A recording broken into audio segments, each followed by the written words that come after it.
Hey y'all, it's me, Bus Bunny, and I just finished my most ambitious live stream ever, in which, with the help of my chat and the power of democracy, we spent over 5.5 hours ranking all 69 US non-all-stars talent show numbers from bottom to top. And where we also have our 1 to 69 numerical rankings broken into 1 to 5 ratings, with a rating of 1 out of 5 representing a complete failure in the talent show, and a rating of 5 representing a truly iconic talent show that changed the future of drag. And first up in 69th place from season 14, it's Orion's story, whose part stand-up, part yoga instruction comedy routine was an absolute cringe fest from start to finish that failed to land a single joke. And I'll say it's clear, Orion definitely let her nerves get the best of her, which messed up her delivery, but her bigger issue was definitely content-based. I mean, she was crawling around the stage on all fours, getting into weird positions, and talking about having a hot one in the chamber. Plus, like, what was she wearing, and why was she in sneakers? And next up, coming in at 68th, we have season 18's Vita Von Teese Star, who I personally would have ranked a little bit higher, but chat was adamant this ranking was correct. Her number felt more like a geriatric take on an 80s workout routine, but without the comedic timing or camp of icons like Richard Simmons that made this genre famous. Plus, again, sneakers in this economy? This is a weak performance, received, I think, even worse by the fan base because of how it was rated by her sisters in the Rate a Queen voting system, where yes, she infamously escaped the bottom two despite all of the judges saying she probably should have been there. And next up, coming in at 67th,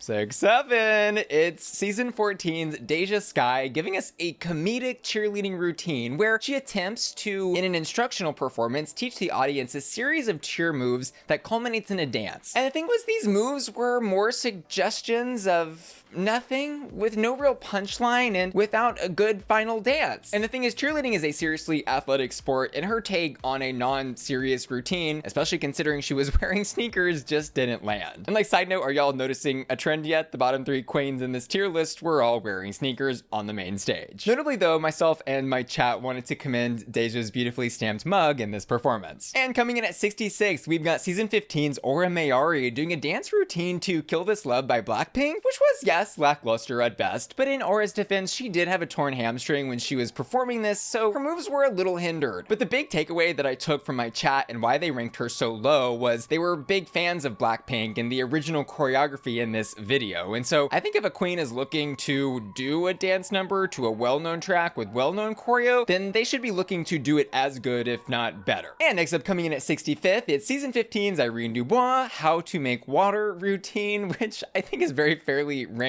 here, where we saw Irene trying to make a comedy out of the mundane, but failed to crack a smile amongst her peer or the judges. And the thing is, this kind of routine might have been funny as a bar number, or as part of a larger mix including songs about water. Like, can y'all imagine this in the middle of, like, I don't know, Don't Go Chasing Waterfalls or something, maybe? But as presented on the Drag Race main stage with no real context, no music, and nothing really happening other than Irene just playing with a cup of water, a pitcher, and some ice, I think this performance deservedly got her eliminated. And next up in 64th place, and rounding out the queens, rated at a 1 out of 5 on our tier list, we have season 17's Hormone Alyssa, who famously ended up getting her casting call after personally delivering her audition tape to Rupaul at a book signing. And so I think judge and fan expectation for her was high since she was hand-selected by RuPaul, but her stand-up routine was not so great. There was an almost condescending tone she was trying to deliver the stand-up with, and then started to bleed stand-up with motivational speaking, and what started to really just sound like a lecture. But wait, is that the sweet smell of love in the air?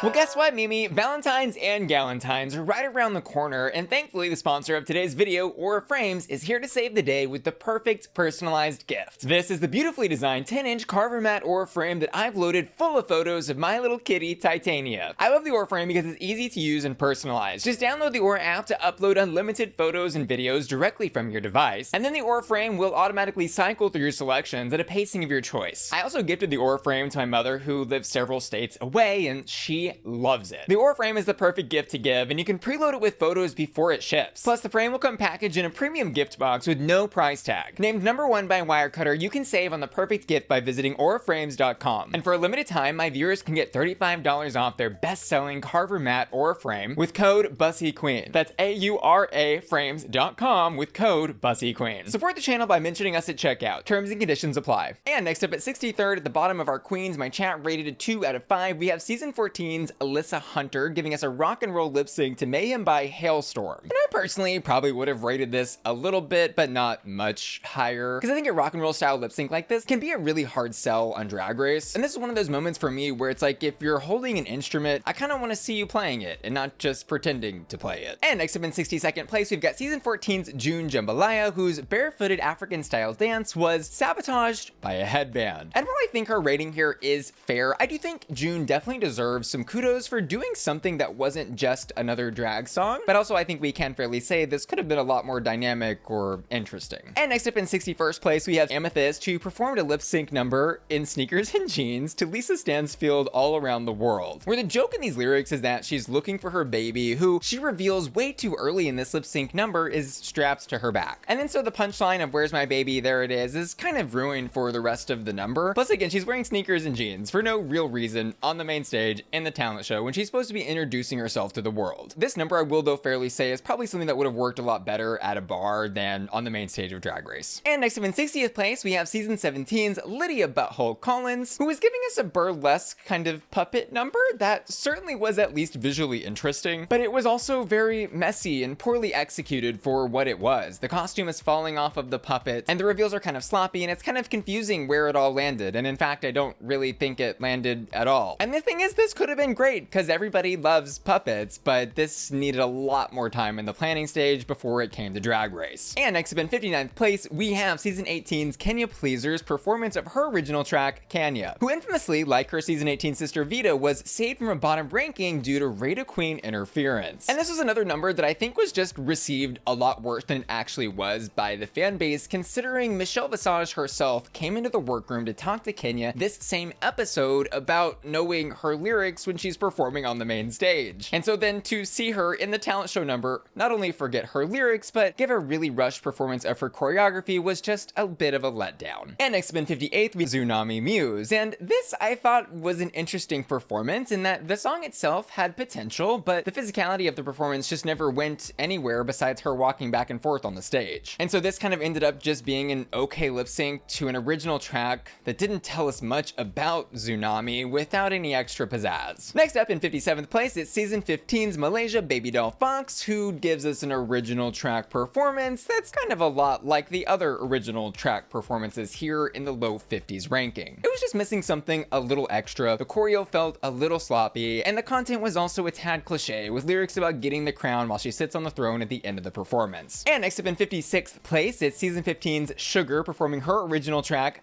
Bimbofied, which I'd say was okay at best, but at least funny by the end. Starts off in a girly girl's room on stage in her bed, and then has some really rushed lyrics that I think failed to stop and smell the roses, as it were. And so the whole thing ended up feeling very chaotic and unplanned until the very end when she finally did get a laugh. And next up in 55th, we have season 17's Lana Jarre performing her original track, Jareem, which my chat particularly did not like because it starts off with a giant cardboard cutout of Lux Noir London's face, her drag mother, basically telling her, Lana, in the lyrics to get out there and kill it. Which, like, was cute, I'll acknowledge, but I think also a strange way to start off your introduction to the world. Plus, my chat noted Lana's performance was lackluster and seemingly missing dance moves, like she talked about doing a split in the beginning and kind of just stands there awkwardly on stage, but by the end, she gets into it a bit, so we'll give her some props for that. And next up in 54th, we have season 16's Hershey Liqueur Jete performing her original track, Whiplash, by herself and drag family Kornbread. And this was, I think, a really curious performance because she's got the stage set up like a jungle and she's dressed like, I don't know, Steve Irwin on a safari. But she's performing this song called Whiplash where she's whipping her hair around, and then by the end of the track seemingly holding a bottle of what I guess is supposed to be whip glue called Whiplash that's supposed to keep the wig on while she's moving her hair. But then also, like, why is she in the jungle? This whole thing then and even now just left me a little lost, even though I'll say Hershey had a really great energy on stage. And next up in 53rd, we have season 15's Robin Fierce doing a lip sync and dance to Now That We Found Love by Heavy D and the Boys. And I'll say I fought for her position here because the first half of this performance did miss the mark. It just didn't seem like her dance was catching up to the song, but the second half she actually hit some pretty good dance moves and she had a good energy overall here, but it was just kind of an unmemorable performance. And next up in 52nd, we have season 17's Ariete doing a traditional folk dance in a really pretty dress that does a lot of twirling. And when I say a lot of twirling, like I think 75% of the number is just kind of her twirling around on stage, which is nice enough, but didn't culminate in anything more interesting. And next up in 51st, we have season 18 Sierra Miss lip sync to a spoken word performance, I guess, which could be considered poetry, which did ultimately land her on the bottom of the Radio Queen talent show. Sierra, though, was someone who my chat was insistent they wanted ranked at a higher place because they were happy she did something different for the talent show, showing us a more raw, emotional side of herself. But I think the lackluster delivery of the spoken word, which kind of sounded like it was recorded on iPhone voice memos, held her back. Plus, she had a little bit of a costume malfunction, and so I think this is a decent ranking for Sierra here, acknowledging that she deserves credit for trying something different. And next up in 50th, we have season 17's Joella, and Don't You Dare Forget the Ella. And to this day, I think one of the funniest things about the lyrics in this performance are that they imply the existence of two E's in her name, but there is only one, where she sings J-O-E, but don't forget the Ella. But honestly, I enjoyed my watch back of this performance more than I think I originally did when I was reviewing the season. She had a good energy and looked really pretty in this red lingerie costume. It was just overall, physically speaking, a lot of the same thing, where she's just kind of walking back and forth doing her performance. But at least she taught us, don't forget the Ella. And next up in 49th place, we have season 18's Darlene Mitchell performing her original track, Now Get to Screwin', where the workbench prop itself I thought was more interesting and doing more work than Darlene on that stage. Because the content of Darlene's song being about screwing and drilling and whatever else were funny enough, but I just kept expecting her to do more with all these props that she brought to the competition, because it wasn't until the very end that she picked one up, and throughout the rest of the song, she's kind of just standing there lip syncing her song. And so I personally probably would have ranked this a little bit lower, but chat fought for something higher, so here we are. Now get to drillin'. And next up, sitting pretty at the top of the 2 out of 5 ratings, our queen of twos. It's season 14's Daya Betty, who I fought my chat tooth and nail to maintain this position. I will be honest though, this wasn't a performance that I originally loved or even appreciated, because I didn't really fall in love with our dragonfly eating Daya Betty until much later in this season, but looking back, I don't think this performance was bad at all. This was a solid lip sync to a Pink song, and she had some fun stuff, even if she was kind of strangely dressed like a magician, but this allowed her to do the giant confetti reveal at the end. That was, I would say, a little show-stopping. Hashtag justice for Daya Betty. Next up, we're entering the biggest category of queens, whose talent show performances were all rated by my chat and myself with a commendable and solid 3 out of 5. We thought all these performances were good, but maybe just not impactful on the Drag Race zeitgeist in the long term. And first up in the 3 category, we have season 18's Discord Adams performing her original track, Not Another Drag Song, which, news to me, my chat was telling me she apparently did actually perform on the instruments that she had on stage, but I just couldn't really tell because in the TV episode, the pre-recorded track was just so loud. Regardless though, I appreciated this irreverent take on what a drag song could be by acknowledging the show was wanting her to do something that wasn't really up her alley, but I liked how she ironically ended up doing it anyways. And next up in 46th, we have season 15's Selena Estites performing Find Your Light by herself, which personally I found ranked a bit high by chat, mostly due to the, in my opinion, unforgivable outfit, but I can't deny Selena had a really good energy and presence during this lip sync. Next up in 45th place, we have season 18's Grecian icon, Mother Athena Dion. And y'all, Athena opened. She did traditional Greek dance, and at the end, she even smashed a plate. And personally, I fear I'm gonna have to defend this performance to the day I die as being solid, if a tad cliche, but here we go. Basically, I thought this was a good performance because she did everything she set out to do, and it felt polished and rehearsed in the way a lot of talent show numbers don't end up feeling. And sure, while it was a total eye roll to hear her do the crown me mother thing in this track, I stand by this performance being solid. And next up in 44th, we have season 17's Sam Starr performing her original track, Say Yeehaw, which sonically to me has always sounded a little like a Shania Twain song ripoff or something, but I can't deny her charisma on stage was infectious. Plus, this number did a really great job of showing us exactly who Sam Starr is and what we could expect from her going forward in the competition. She's a rootin' tootin' cowgirl with a big smile and ability to rouse a crowd. And next up in 43rd, something greasy this way comes. It's Plain Jane performing her original track, Burger Finger. And the thing is, I've always enjoyed Burger Finger, even if I didn't ever find it to be something that I would go back and watch over and over. She starts off in her burger costume, reveals to some giant knockers, and then squirts herself with ketchup and mustard. And of course, sends Rupaul into a fit of laughter. This number though was, and still is, met with such polarized reception that it shocks me. Some people hate it, some people love it, and then there's also some people who just don't care. And so while I personally would have ranked Plain a bit higher, I can understand why why my chat wanted to leave it here at 43rd, but let me know what y'all thought down below. And next up in 42nd, we have season 15's Mistress Isabel Brooks performing her original track made with Joellipus, Heavyweight Champ. And the thing about this number was I always wish she had recorded her own lyrics onto this track, because in my head it's like, why go out of the way to pay someone to make a track for you and then lip sync to their voice, especially on a song for the talent show meant to show everyone who you are. Her performance of this definitely stands the time as a solid talent show though. And next up in 41st, we have season 14's Maddie Morphosis playing electric guitar, which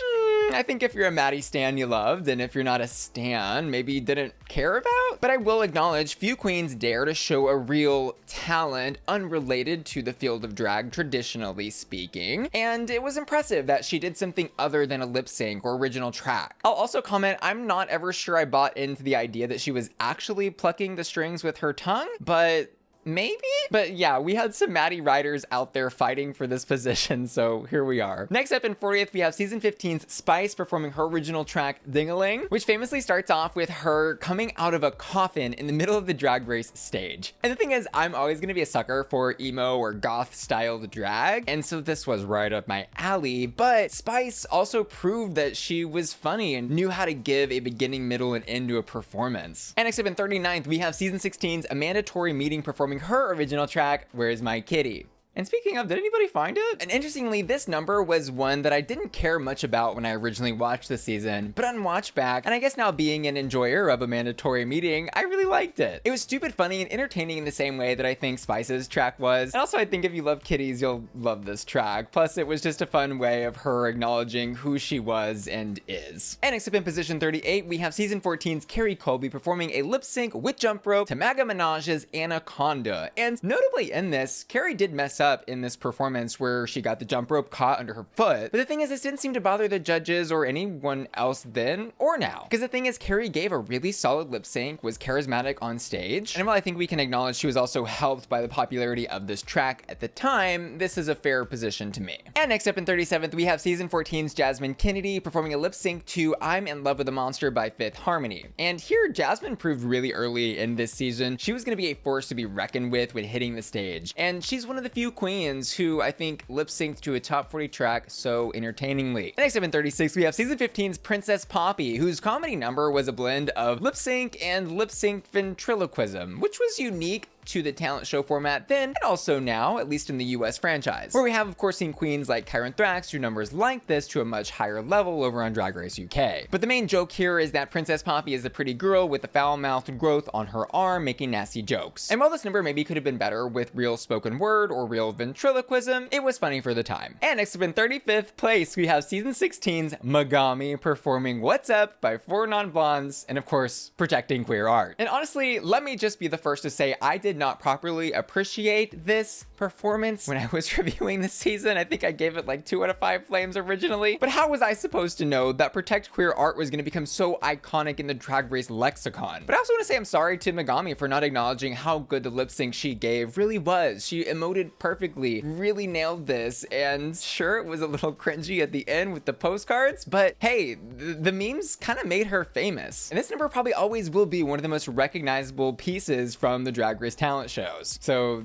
justice for Megami and protect queer art. And next up in 34th, we have season 15's Lux Noir London lip syncing her own song Round and Round. And honestly, this track was seriously impressive for an at the time relatively new recording artist and is impressive now. Lux has really great vocals on this track, the songwriting was good, and the physical performance was nice. And by the way, Lux's music has only gotten better. She just released a song called Cigarette, now available on Spotify. And next up in 33rd, we have season 16's Dawn performing Valley of the Dawns by herself. And this was a ranking I found maybe a tad high on the list by my chat, but they fought for it because they love the zany approach to the performance, the weirdness, and the costume reveals, which ultimately culminated in hot dog fingers at the end. And next up in 32nd, we have season 18's Mikey Meeks performing a Bride of Frankenstein burlesque number where, you know, she tears off the finger, has her gut spill out of the corset, and, you know, was of course fighting for her life against the physical manifestation of her inner saboteur, aka that wig. Anyways, Mikey's number was infamously rated at the very bottom of her talent show group by her fellow queens, but I found her performance to be a funny and fresh take on burlesque that I really enjoyed. And next up in 31st, we have season 16's Geneva Carr performing her original track, La Diva Más Latina. And I'll say a lot of girls struggle to get original tracks correct, but Geneva did one thing really amazingly here, and that was building her performance around a catchy lyric, La Diva Más Latina. Like, even Rupaul herself was chanting this with her by the end of the track. And I really enjoyed the big traditional dress that she was wearing that revealed the dance costume. And next up in 30th, we have season 17's Acacia Forgot performing Bulls by herself live vocals and live guitar playing, which in retrospect was actually really impressive. When I originally watched this performance and reviewed this season, I don't think it was totally fair because I don't really love country music personally, and it's not like her vocals were super amazing. It was just kind of like decent songwriting. And I would say this ranking is a little high for me overall, but my chat really fought for it, and I will concede that her singing and playing live was impressive. And next up in 29th place, we have season 17's Crystal Envy performing Envy by herself, which was a visually stunning whirlwind of her performance, taking us through the journey of her getting ready and culminating a tearaway spin skirt reveal. And while I don't think Crystal did anything crazy, I will say what she did was really well done, rehearsed and clean, and perfected and beautiful, and dare I say, a diamond tier experience. And next up in 28th place, we have season 16's Plasma performing live singing in like a Broadway musical style with live impressions at the end, where she did Jennifer Coolidge, did a fake out for RuPaul, and Joan Rivers. And the thing is, I thought the singing part of her performance was great, but the impressions fell really flat to me. And so I was surprised to see my chat fighting hard to get this performance ranked so high, but if she had done this without the impressions, this would have been a lot better to me. And next up in 27th, we have season 18's Jane Don't performing her original track, A Big Ass and a Bigger Mouth, where Jane proves she's got great comedic timing and writing ability, where she's making jokes in this track about getting it from behind from the janitor. The misdirects were great here, and she did after all land herself in a top 2 placement without needing an alliance to do so. And next up in 26th, we have one of season 14's finalists, Lady Camden, doing a ballet lip sync to Canned Heart. And I think it's always so cool when a contestant brings a real world studied talent that they've been working on for probably all of their life to the main stage of Drag Race. Camden's dance ability is phenomenal here in this performance, and she proved time and time again throughout this season how great a dancer she is. And next up in 25th place, this may be a little controversial, we have season 17's Corey King performing her original track, Shake That Ice, which effectively to me is just a different flavor of Burger Finger, which I'm pointing out to say that I'm surprised my chat didn't fight for Burger Finger to be rated higher, but I think there is also a thing with Corey King where people just like her a lot better. But this performance from Corey was great. It was high energy, had a catchy chorus, Shake That Ice, and she escalated the physicality of the performance really well throughout, and was even helped by a little accident at the end with the iconic piece of ice from the belt flying off on the stage when she hit the ground. And next up in 24th, we have season 14's Bosco performing Burlesque, which to this day is one of my favorite burlesque performances from the Drag Race talent shows. She's doing this really sensual, slow pedal reveal where she becomes the stem and was not afraid to truly bear it all on the main stage. And next up in 23rd, she was born to do drag. It's season 14's Jorgeous, who came out the gate running, performing Last Dance by Dua Lipa and proving so early that, well, not only that she was born to do drag, but just that she was an amazing performer and probably one of the best performers of this entire franchise. And I think it's really a testament to Jorgeous that in a sea of original tracks and comedies, she can do so well in a talent show by just lip syncing to a top 40 number. And the next one is definitely gonna rock some boats here, but I just want y'all to know that I worked really hard negotiating my chat down from a 5 out of 5 to a 3 out of 5 for our number 22 best ranked talent show of all time, season 15's Lucy LaDuca performing her original track, Let Loose. And the thing is, she was originally placed safe or even low for this performance, but this is a song that's definitely become a cult classic over time now with over 1 million streams on Spotify. And of course, was this song that was so memeable considering Lucy herself was having trouble letting loose in the season. And so here I think the meme and joke did definitely become bigger than the performance and song itself over time, but I think we gotta recognize real here, and I think this is fair. And next up in 21st at the tippity toppity of our queens in the 3 out of 5 category, we have Morphine Love Dion performing A Palais by Rosalia, and Honestly, I did not remember this performance when I was doing this ranking in my live stream, but when I watched it back, I was gagged a little bit for sure. Because Morphe just ate this up so severely. She's got great control throughout this lip sync, and I love the ending where she's dropping into the split, looks over at the crowd, and then finally ends in the full split. This was great. And next we have queens with talent show numbers rated at a 4 out of 5 by myself and my chat, which is a category that reflects icon level talent show performances that we predict will stand the test of time and be remembered as some of the best. Next up at position 20, it's season 17's winner, Anya Nerve, performing in Out. And I admit, I definitely fought for this queen's position here because I thought the lyrics were really entertaining. Her charisma on stage was magnetic. And while the performance was simple and there wasn't anything on stage besides herself, I don't think she needed much more. I saw star power written all over this queen from the second I watched this number, and I will forever stand by this being one of the best. And next up in position 19, we have season 14's Angeria VanMichaels. Check. We're in this talent show number performing Call Me Angie. She introduced everybody to her catchphrase. Check. And Angeria's another queen who just doesn't need much else other than herself to sell a performance, and this number definitely proved that. Charisma? Check. And next up in 18th position, it's your favorite drag queen in season 15's winner, Sasha Colby, performing Zombie by the Cranberries. And the thing is, I think it's really rare that a serious performance is received well by the fan base or even the judges. But her dark take on this track, starting with her in a straitjacket, was haunting and beautiful in a really entertaining way. And next up in 17th position, we have season 15's Marsha performing a ballet comedy routine, which culminates in her jumping into a bed with a giant portrait of the hilarious Ross Matthews.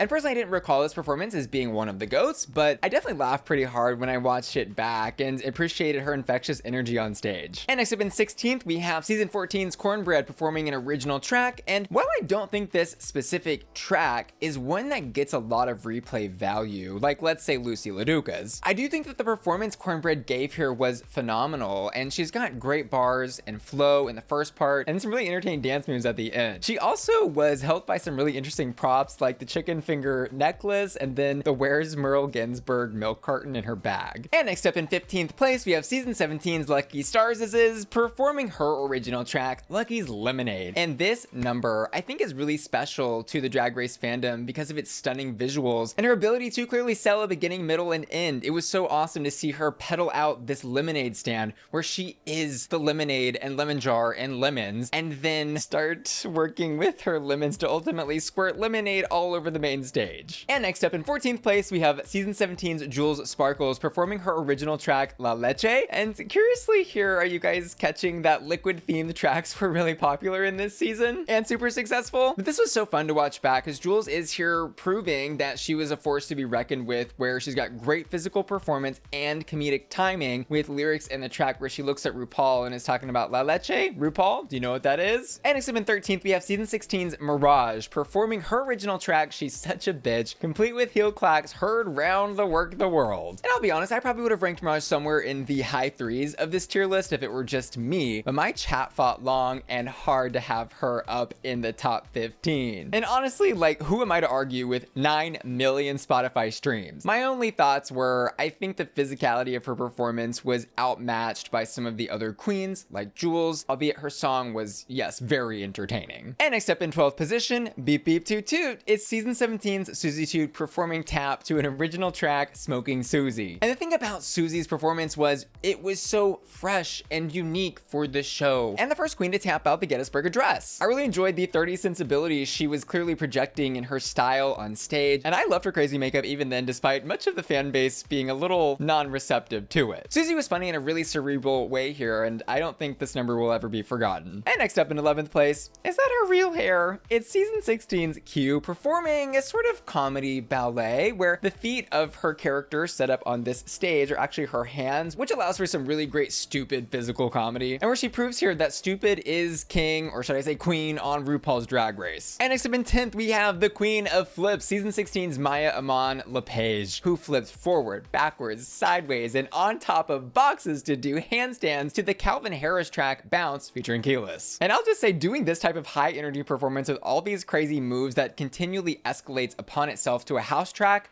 is not easy, but also Maya's just willingness to throw herself around the stage like she does still gets me to this day. And skating in with ease to position 9 is Drag Race's Lexi Love, who, side note, is apparently still fighting the AI lady for the trademark on her name, and I've linked the GoFundMe for her legal fees in the description of this video. Lexi was the first queen to skate in this way on the main stage since like Robbie Turner, I think, but not even Robbie Turner turned tricks like this. And the thing with Lexi's performance was it started off kind of slow and you're like, okay, yeah, she's skating, but then it escalates perfectly near the end when she goes, the bigger the hoop, the bigger the hoe, let's see how big this hoe can go. And she just absolutely Lucy LaDuca lets loose and gets crazy with it. And I mean, it was just such a fun, energetic, electric performance that you could actually feel through the television. This was so awesome. And next up in 8th place, hope you're ready for dinner, it's season 18's Nini Coco, whose talent show was a sort of National Geographic parody of what a praying mantis does when she's ready to mate, which is have dinner with the male. And this performance was awesome because it had something for everybody. The queerdos who like cerebral and or comedy drag, and the raw trick loving side of the fan base who live for back handsprings. Plus she had a killer costume. And above all else, it was educational. And next up in 7th place, we have season 18's Mia Starr performing her original track, Mamma Mia. And say what you want about her costume in this, I've seen the detractors, I don't care, because I will fight for this performance to be in the top 10 forever. Mia's effortless charisma and ability to harness this dance ability on stage like she did with no extras, no props, just like her training and experience with the likes of J.Lo, Britney, and Rihanna, this was impressive. Like she captivated a nation with this. And I also loved the track, which very much reminded me of Missy Elliott. And next up in 6th position, she's painting with all the colors of season 16. It's season 16's winner, Nymphia Wind, who not only looks so breathtakingly beautiful in this stunning makeup, but is also just giving a really beautiful and interesting performance with this water sleeves number she's doing. Her movement, the art of her makeup, and the art of her costume all work so beautifully together in a truly unique talent show number. And next up we have our top 5 rated talent show numbers of all time, where each of these were rated as a 5 out of 5 by myself and chat, meaning we think these talent show numbers truly changed the landscape of the talent show and maybe even drag itself. Coming in at number 5, we have season 14's winner, Willow Pill, doing a comedy bit to Only Time by Enya, where her performance culminates in her dropping a toaster in a bathtub on stage. And this was a performance I was surprised to see some people in my chat still saying they don't get, but I kind of think that's the beauty of art like this. It can mean so many different things to so many different people, and to me this was like an exploration of nothing, nihilism, and maybe even a dream of finding bliss in the after, wherever or whatever that means to you. But it also, yes, was just Willow making an unaliving joke with a toaster. Regardless of how you interpreted this number, I would say the style of the piece is what made it remarkable. And next up in position number 4, the gymnast of Drag Race, is season 15's Jax, whose routine to Attitude by Lucky Live 47 included not only a perfect lip sync, but also a gag-worthy jump rope with the hair braids attached to her wig. This was insane because I don't think anyone really expected her to turn those wigs into a jump rope at the time. And it wasn't just the great lip sync, it wasn't just the jump rope, but it was also the insane routine she does, like especially at the end with like a quadruple backflip where she gracefully lands into almost like a worm kind of move. And where in this number she also had breakdancing. Like she did it all here. This was incredible. And next up in 3rd position, we have season 18's Juicy Love Dion, who performed her original track, Juicy I Ate That, who, kind of like Jax on this list, gave an absolute masterclass in bodily control with the physicality of her performance. For me, what really makes Juicy's physical performance stand out is how she can pause when she does things like handstands and just kind of sit there and then kick her legs a bit and then smoothly glide into the next move. She also showed that she was funny by turning into a crazy robot monster at the end, and I just really appreciate that I certainly, and most humans certainly, will never have this amount of finesse or control over their body. And next up in position number 2, we have season 16 Saphira Crystal's winning opera performance, which was crazy to see in a Drag Race talent show, because like, who brings this level of opera skill to a Drag Race talent show? And the thing is, not many people have this vocal ability, and then not many more people even train this vocal ability to this level. But Saphira is just talented AF, and she was not only just showing off her opera skills, but also being hilarious in the performance, where she had fake lyrics behind her as to what she was singing, like I love beautiful men, I'm yearning, I'm in heat, I want to be slayed, and daddy forgive me, all while she's like humping the ground in the splits. This number was stupid, had an insane level of talent, and actually gag worthy. And coming in at the number 1 rated talent show of all time, we have season 15's Anitra doing her Walk That Duck number, where she also showed off some taekwondo. And this performance from Anitra I think was a perfect perfect masterclass in stage presence, bodily control, and just pure drag insanity. Like when I think of good drag, I think of being surprised. I think of the unexpected. And at every single turn in this performance, Anitra gave that. Will she dip? Will she walk the duck? Will she break the brick? It's just that constant building on itself and anticipation setting that made this performance so great and arguably the greatest of all time. And there y'all have it. All 69 regular season talent show numbers ranked by me and my chat. But of course, I would love to know where you agree or disagree with our rankings. So let me know down in the comments below what you thought of this list. I also want to say thank you to everyone who participated in the insane 5.5-hour marathon stream where we ranked all 69 performances. I also want to give an extra special thanks to today's video sponsor, Aura Frames. Don't forget, you can get $35 off their best-selling Carver Mat Aura Frame by visiting auraframes.com and using code BussyQueen at checkout. And I want to give an extra special shout out to Felicia, Laura, Parvish China, Miss F. Neely, Matthew Burns, Will and Tanner, and Matthew R. in, who are all supporting me at my Bussy Queen Collector tier at patreon.com. See you later. Love ya. Bye.